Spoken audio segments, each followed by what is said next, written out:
All right, so I need some help with this 500 series tractor. I'm trying to replace this fuel tank. This is the lowest part of the tank here. And if I put more than, say, 2 gallons of fuel in it, it leaks all over the top of the motor and all over the place. I know this because I lost a full tank of fuel recently. So trying to get this tank out. I've removed everything. Not going to be fun putting those springs back on the brakes and the clutch, but I have a plan for that. Anyway, so here's the bottom of the tank. You can't lift it. You can't go forward because of this bracket. So it can't really go forward. It has to go straight up because it's way down, tucked in here. Look at how high this thing goes. It's way tucked in there. I haven't removed these fuel lines just yet. But the problem I'm having is this is part of the tank right here, which sits on top of the fuse box and underneath the steering column. And I can't get this to go back far enough to get that chunk of tank to clear all this stuff because it's flush underneath here, which you can't really see. I mean, unless, I just don't know what else to do here. I'm not sure what else to disassemble. But that's that side. And I mean, this thing just made a mess. You have to disconnect. There's the, know what I'm saying here. There's the fuel all over the top of the motor. Down in there, you can see.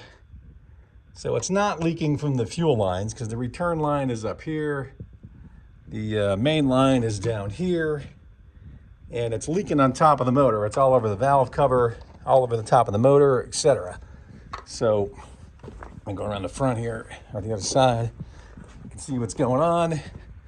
So I got to figure out how to get this steering. I mean, here's all this junk here. I mean, do I really need to disassemble the clutch?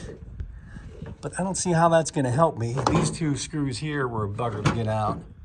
These guys here were a pain. I was able to pry this steering column off of this bracket, which this is pretty flush right here.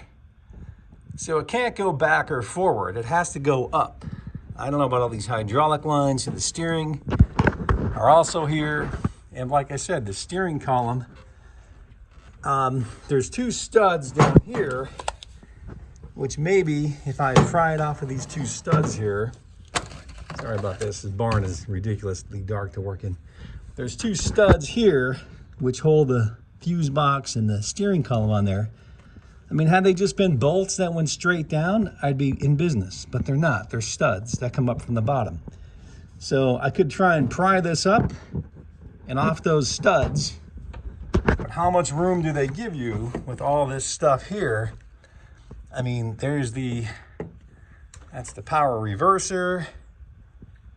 I mean, I could maybe disconnect these bolts off the actual steering, if you can get in there, and remove that. But I mean, you got the power reversers right here.